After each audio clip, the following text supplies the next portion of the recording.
Okay, here we are in part 2 of the review, and we'll pick it up at 16. Some experts estimate the length of time people live in a house has a mean of 7.2, standard deviation 2.2. The distribution is skewed to the right. Okay, so it's going to look something like this. I don't know what the mean is or where it's at, but it's 7.2 and the standard deviation is 2.2.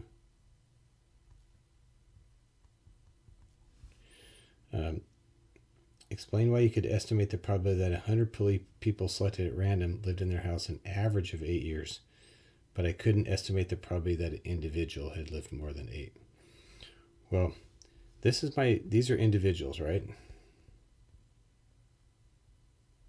This is the population distribution. So if I said, oh, here's 8 years, well, the probability that they lived more than 8 years is this area over here, but we can't find this area because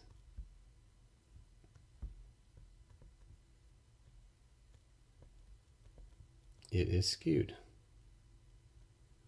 We can only find areas if it's a normal distribution, right? We have the z table and our calculators to do it if it's normal, but since it's not normal, we don't have a way to figure that out because there's so many different types of skew that could have the same information. Okay, so now the question is, how can I estimate the probability that out of 100 people, their average is 8? Well, that would be the x bar distribution, the sampling distribution for n is equal to 100. And this is going to be approximately normal, 7.2, and the standard deviation is 2.2 divided by the square root of 100. Right, this is a distribution of samples of size 100. So we're going to know that the average is 8.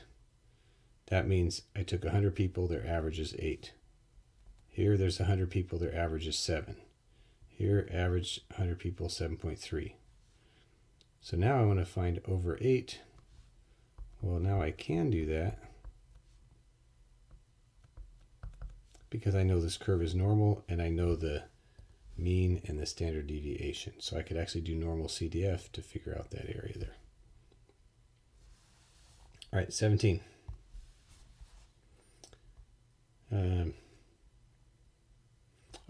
Let me just go back to this here.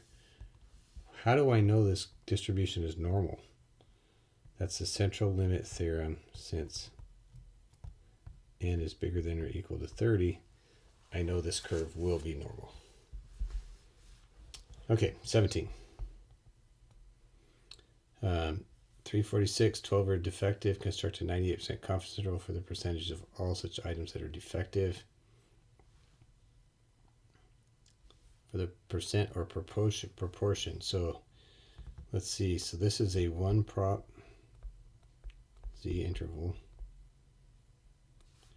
And I know p hat, or the interval is p hat plus or minus z star square root of p hat q hat over n. And I just need to know what all of these guys are, and then I can find that interval.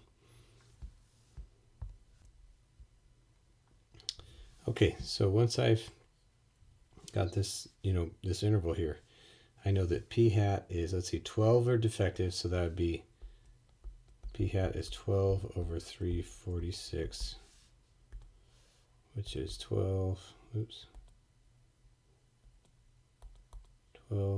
divided by 346 is 3.47%, or 0.035. So I'm going to get 0.035 plus or minus z star. Remember, to find my z star for 98%, I have to go over to my t table, which is right here. 98% is going to be 2.326.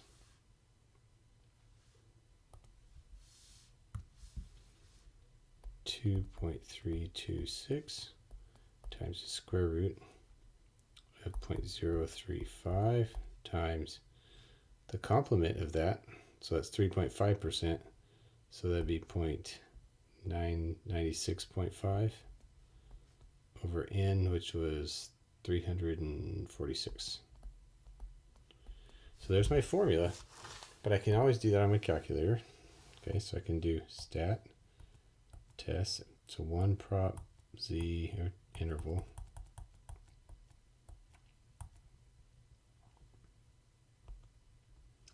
x is 12,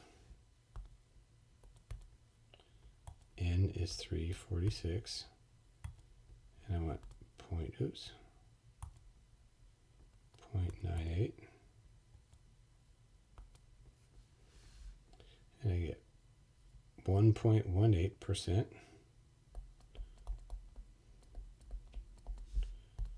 to 5.76%. So that would be my interval. Now there are conditions that have to be met, when we're doing an interval, in a context of a bigger problem. But for here, it was just look at the formula. So 18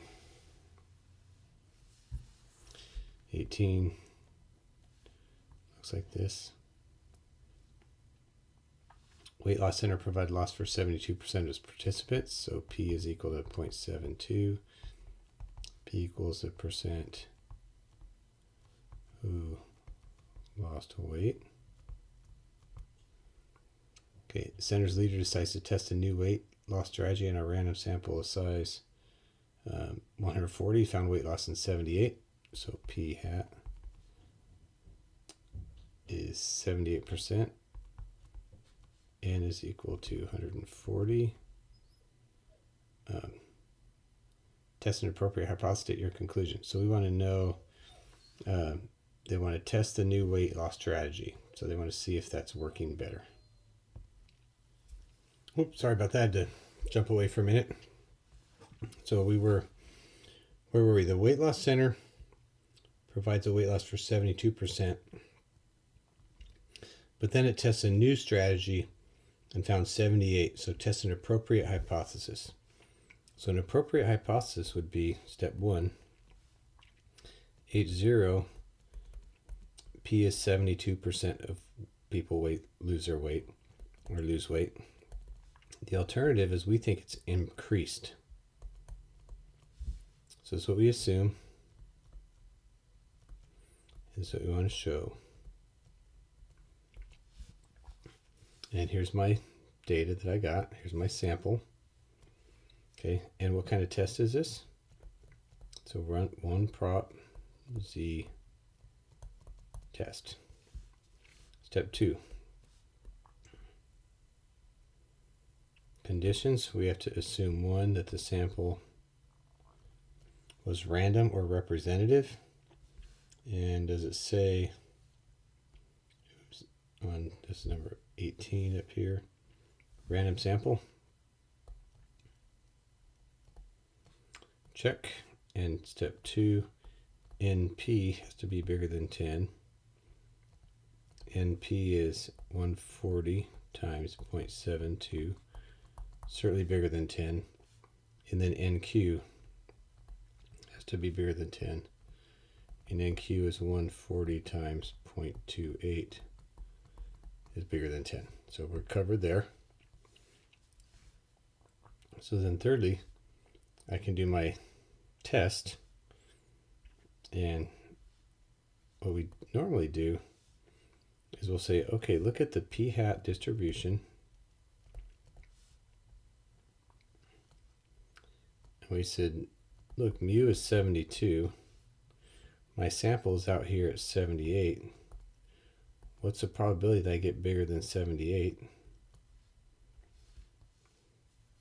Right? And the standard deviation we know is the square root of PQ over N. So I can do this the old way, is just go ahead and find the z-score here and then look it up and then find what we call the p-value. Or I can go ahead and just do it on my calculator. I can do the test. So I can say, okay, stat, test, and this is a 1 prop z test. P0, that's my H0, 0.72. X is my sample.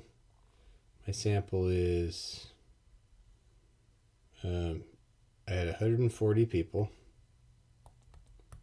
But how many of those people lost weight? 78%. X is the number of people, not the percent. So it's 0.78 times 140. Now the problem is this program on this calculator, X has to be a whole number. So we just round to the nearest whole number. So I'm going to go ahead and make that 109. And we want it to be greater than 72. So I'm going to go over here and say greater than. Calculate.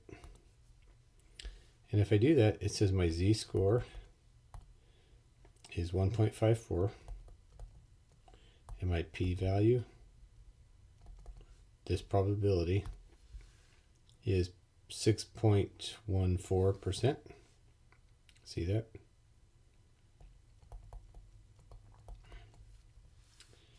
Okay, so my conclusion. Well, I have a 6.1% chance of getting a sample 78% or better, right? This sample, assuming the 72% lost weight. Could that have happened by chance? And the answer is yes. Since 6.14% is greater than 5%, I have evidence that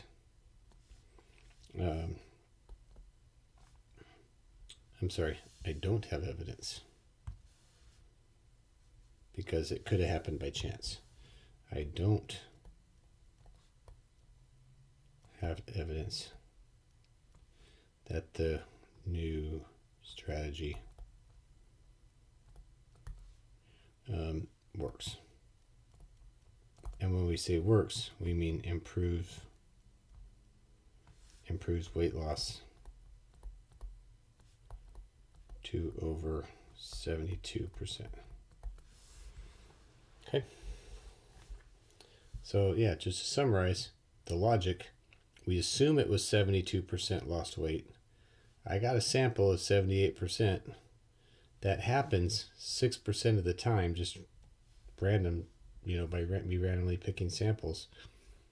And so that could have happened because it's more than 5%. Could have happened, so I got no reason to question the original assumption of 72%. Okay. Let's jump back up here to 19 now. I'm going to squeeze some of this in here. 1975 students, the mean number is 1.4, standard deviation 1.2. Find a 95% confidence interval for the mean number of siblings. Well, that would just be 1.4. Remember, it's x bar plus or minus t star s over square root of n. That's for my t interval. And that's because we're talking means. So it'd be 1.4 plus or minus t star times 1.2 divided by the square root of 75. And t, we would look that up on a table. But again, I could use my calculator for this. And I could say stat tests. We're doing a t interval.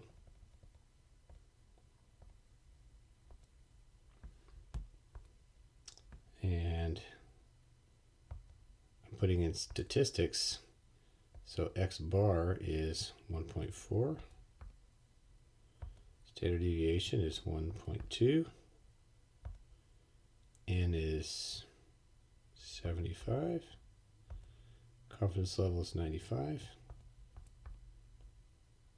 Calculate.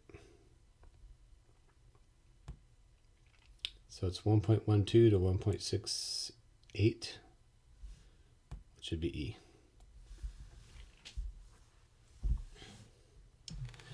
Okay, 20. It says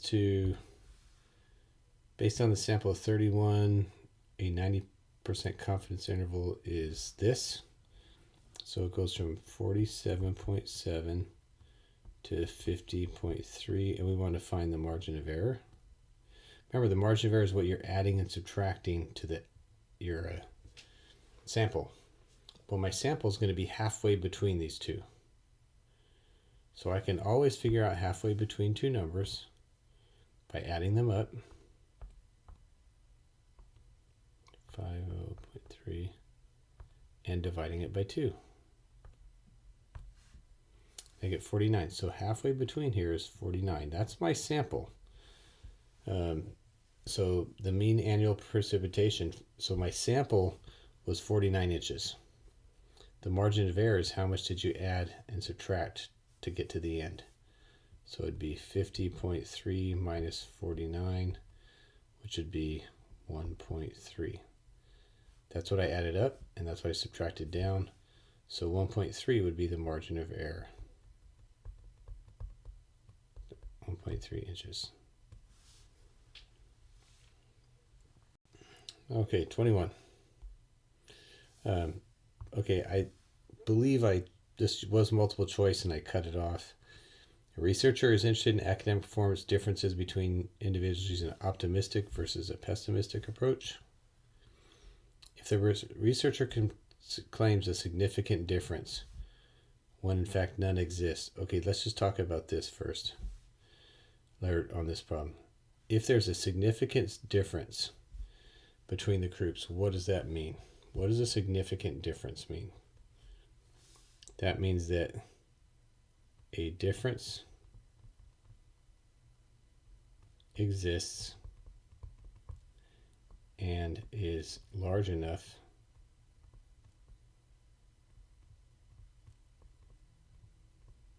that it didn't happen by chance. Okay, so they're saying, hey, is there a difference between optimistic versus pessimistic approach to their studies? Yes, there is. If there's a significant difference and it's large enough that it didn't happen by chance, there's a reason why it is. And so we would have evidence that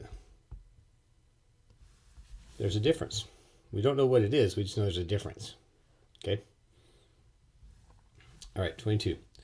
Use a sample below to test whether car color affects the likelihood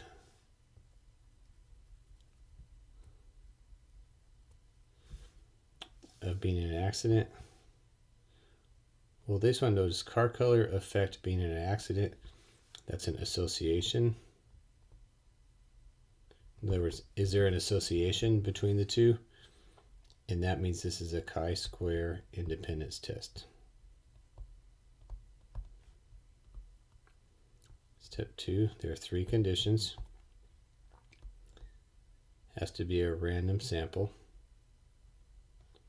So we're going to assume that's true. The data has to be counts. And they are. And the third one are the expected counts. Have to be bigger than 5, which we'll have to actually calculate and see. Step 3, we're going to actually do the chi-square test and get chi-square and the p-value. And then step 4 will be our conclusion. So remember to do this chi-square. We're going to go to matrix, second matrix, edit, and this is a 2 rows by 3 columns. So we get 28, 33, 36, 23, 22, 30. And I'm going to quit and do stat, calc, or stat tests, and go down to chi-square.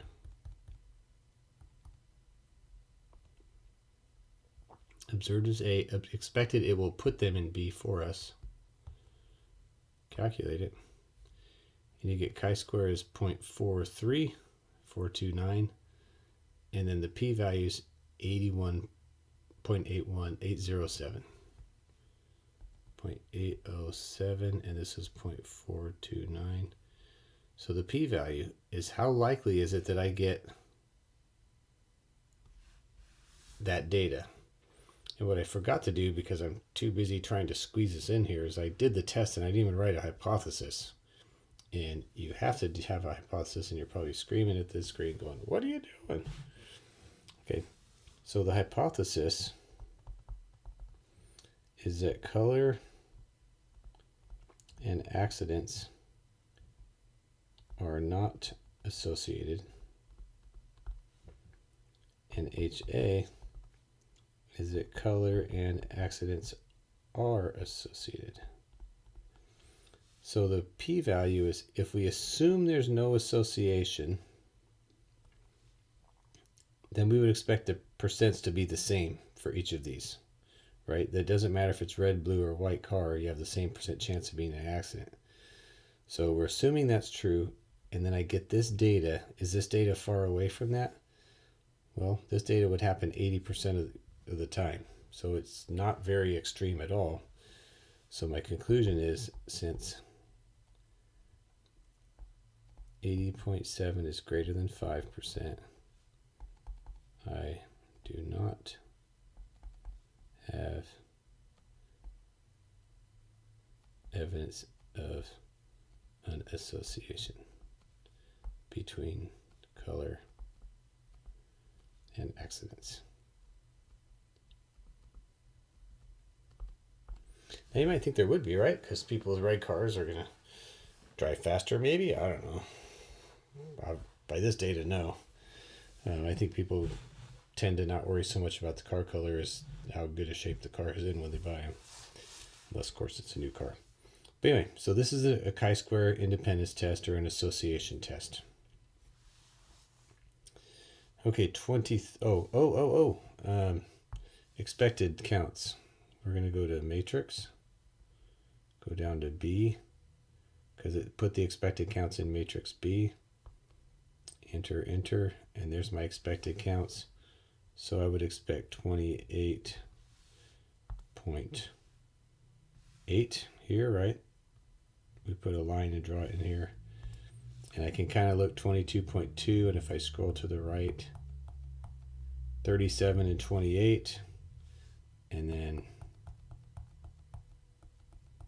oops, I skipped.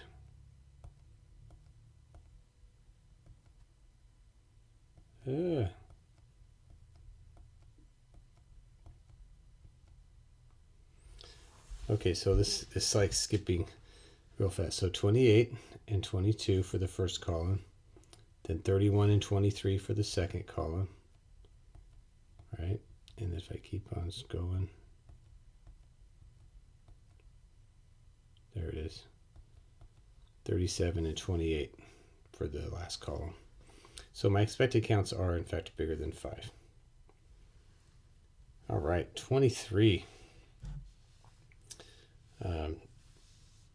An investor studying species here. They looked at termite pairs. 49 termite pairs were randomly selected. Both members of these pairs from the same colony. 45 additional pairs were randomly selected, 2 from different colonies. The pairs were placed in petri dishes to see whether they exhibited aggressive behavior. The results are shown. A chi-square test for homogeneity was conducted. Expected counts, which is true. So this is another one of those ones, I'm sorry, where I cut off the multiple choice. But let's see if we can talk about this a little bit.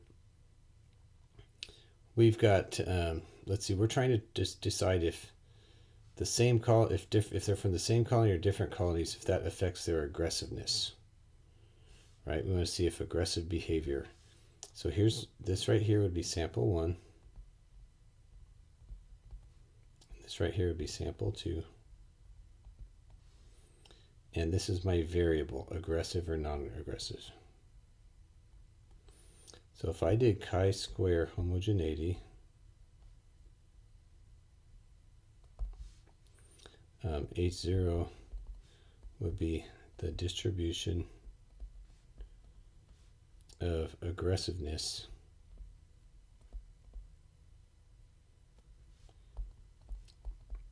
is the same for the two groups. This is one group, that's the other group. And then HA,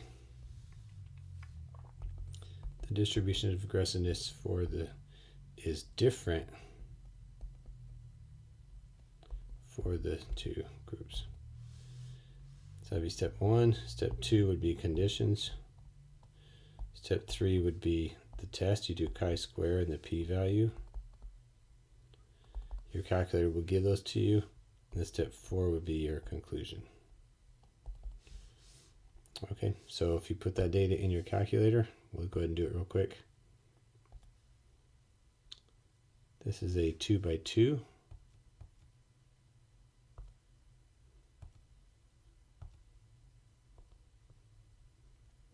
So we'll put in 40, 9, see where these numbers are coming from, 31, 24, that's for my table. The numbers in parentheses are the expected counts. They said it in the problem here. So if I go ahead and do the test, we'll go down to chi-square.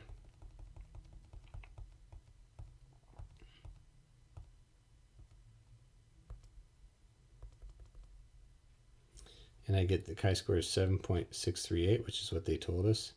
The p-value is 0.0057, which is 0.57%. So my conclusion would be, since 0.57% is less than 5%, I have evidence for HA, that is, aggression